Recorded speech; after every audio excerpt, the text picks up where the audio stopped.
కనుక నీవు తడువు చేయట ఎందుకు? లేచి ఆయన నామమును బట్టి ప్రార్థన చేసి, రెండవది బాప్తిసం పొంది,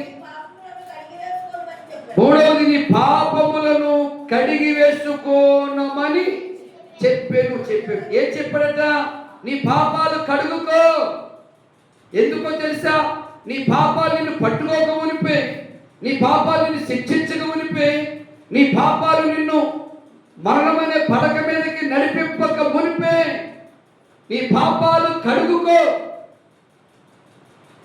ఈనాడు ఎవరు చేసిన పాపం వారిని పట్టుకుంటుంది, ఎవరు చేసిన పాపం వారిని శిక్షిస్తుంది, ఎవరు చేసిన పాపం వారిని తరుముతూ ఉంది, ఎవరు చేసిన పాపం వారిని మంచాల మీద పడవేస్తుంది.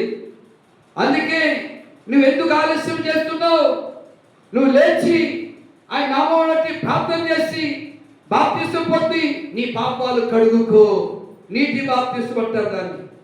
నీటిలో ఏమండి, మాకు 4 గేదెలు ఉండే చెప్పగా ఆ గేదెలు కాలువలోకి తోలికెళ్ళేవాళ్ళు. కాలువలోకి తోలికెళ్ళి గేదెలను నీళ్ళల్లో, నిండు నీళ్ళల్లో గేదెలను కడిగేవాడు నేను. ఈ బాప్తిస్మలుగా కడగబడిన అనుభవంలోనికి రావటం, నీ పాపాలు కడుగుకో అంటున్నాడు. ఏం కడుక్కోవాలంటమా? పొద్దులేకని మొహం కడుక్కుంటాం, నోరు దుర్వాసన వస్తుంది. ప్రొద్దుట్లేకని కళ్ళు కడుక్కుంటాం, కళ్ళలో పుసులున్నాయేమోనని. ఏమండి, అయితే ఇక్కడ ప్రభు అంటున్నాడు, నీ పాపాలు కడుగుకో.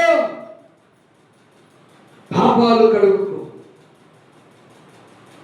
పాపాలు కడగబడకపోతే, అనగా పాపాలు ఒప్పుకోకపోతే, పాపాలు విడిచిపెట్టకపోతే ఆ పాపము పాము వలె నిన్ను కాటు వేస్తుంది. అందుకే అక్కడ అన్నాడు, నీవు తడువు చేయటం ఎందుకు ఆలస్యం చేస్తున్నావు? చాలా మంది